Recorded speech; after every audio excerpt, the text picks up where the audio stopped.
Hey, I'm Khaled. I'm a visual arts teacher, and in this tutorial, I will explain the Loomis method to draw face/head from side view. I know that you are a little impatient to be able to draw portraits perfectly, but don't worry, I am here in this channel to help you move forward and progress. But if you are passionate and you are well motivated to spend hours and hours practicing to understand and be able to draw heads correctly with the essential Loomis method. And so my goal with this tutorial is to make each step as easy to understand as possible and fill in the gaps. Part 2 in a 4-part series on drawing the Loomis heads. You do not need to go through the series in order ***.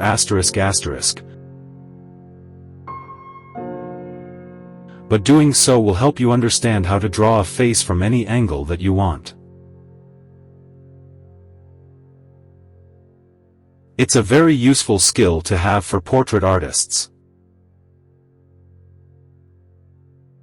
How to draw a face from the side view. If you already went through part 1 of the series, these steps will look quite familiar to you. If not, don't worry, you can still draw a face from the side view using these detailed steps. Draw construction lines for a head in the side view. Start with a circle, then draw a straight vertical and horizontal line through the very center. I'm using a colored pencil so the instructions don't get too confusing. But pencil crayon isn't easy to erase, so I would recommend you use your graphite pencil and sketch very lightly so you can erase the construction lines easily once you're done. Asterisk since we're drawing a head from the side now. Facing to the left, the middle line that runs down the middle of the face is going to be located on the left side of our circle. The vertical line is now called the ear line. Extend your middle line straight down, creating the front of the face. Find where the facial features go. The horizontal line is called the brow line, since that is where the eyebrows will be drawn, but more on that later. To find where the rest of his facial features need to go, we're going to split the ear line into 6 equal spaces. Use small tick marks. The topmost tick will mark the hairline. The bottommost tick will mark the nose line. The space between each facial feature should be equal. So to figure out where the chin line goes, take a measurement from brow to nose and add it below for the chin line. You should now have 4 facial feature lines that are spaced evenly apart. The eyes are going to be located about 1/3 of the way down from the brow to nose. For the lips, make a line a little higher than the midway point between the nose and chin lines. Draw the final construction lines.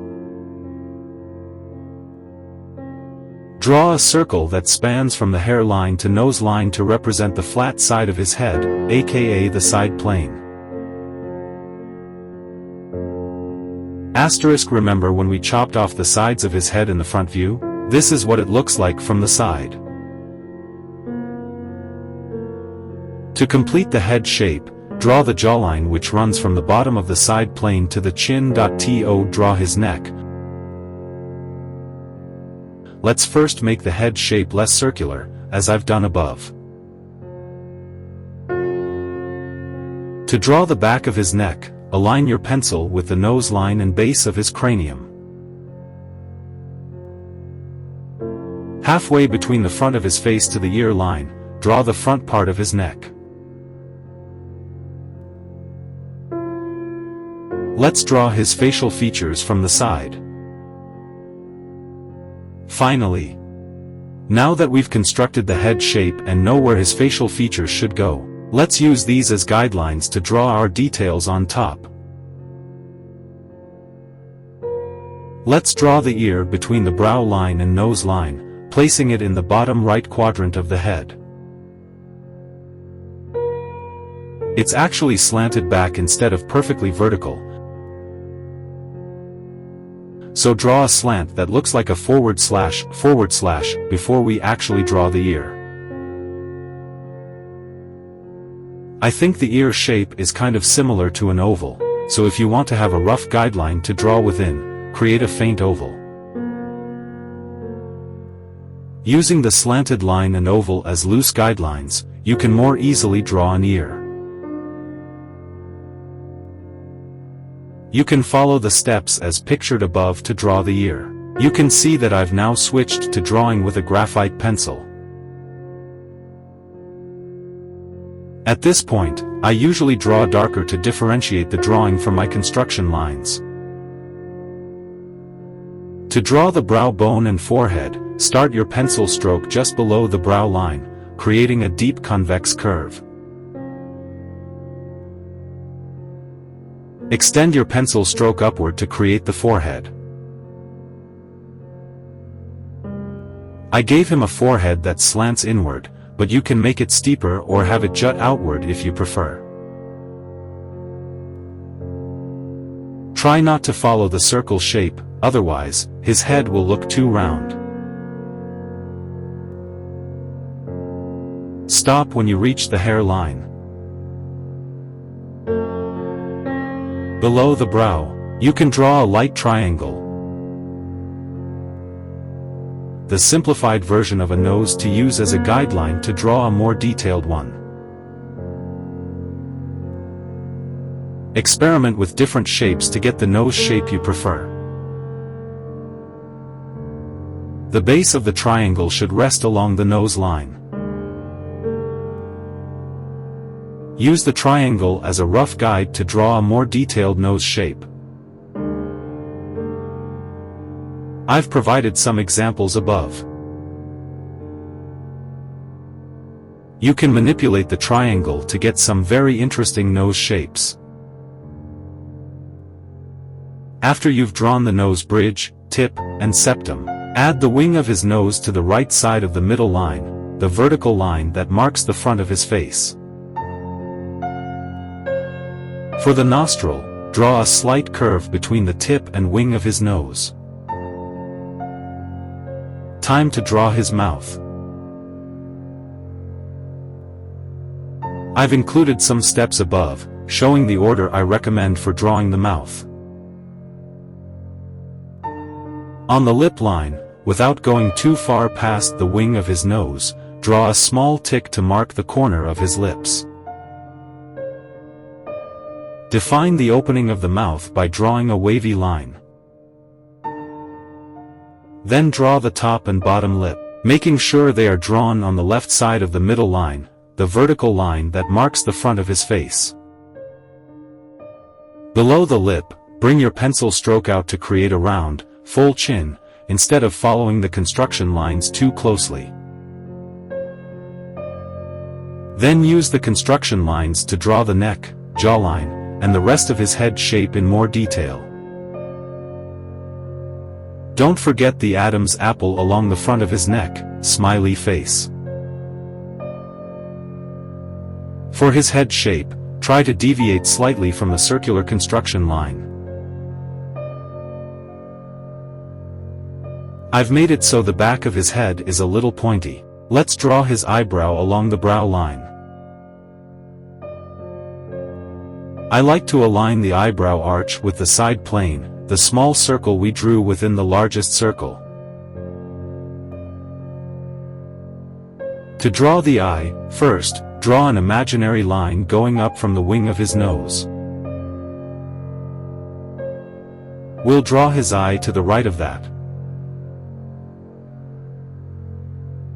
When referencing the numbered steps in the image above, the red line marks the imaginary line drawn from the wing of his nose and the blue line marks the eye line. 1. Draw the eyelids using a shape similar to a rotated V, but more curved. 2. Then add the eyeball using a curved line.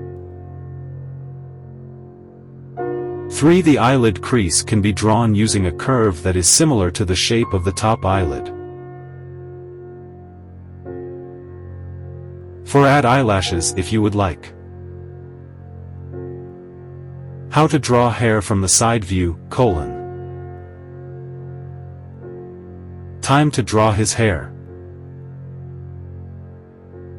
Start along the hairline and draw hair-like strokes toward the right to frame his forehead until you reach the side plane. If you want to draw a large forehead, draw above the hairline. For a small forehead, draw below the hairline. Follow the side plane down toward the eyebrow, but don't get too close. Angle your stroke down toward the ear. When you get to the brow line, create his sideburn, and then end your stroke near the top of the ear. Continue your stroke on the right side of his ear, working down the nape of his neck. Looking at the head on the right in the image above, you'll notice how the hair highlighted in red is close to his head in certain areas and further away in other areas. The closer the hair is to the head shape, the shorter the hair is and vice versa. Use this knowledge to design his hairstyle the way you want. I made his hair mostly short but gave it much volume at the top. Once you're happy with how the face/head looks, erase your faint construction lines.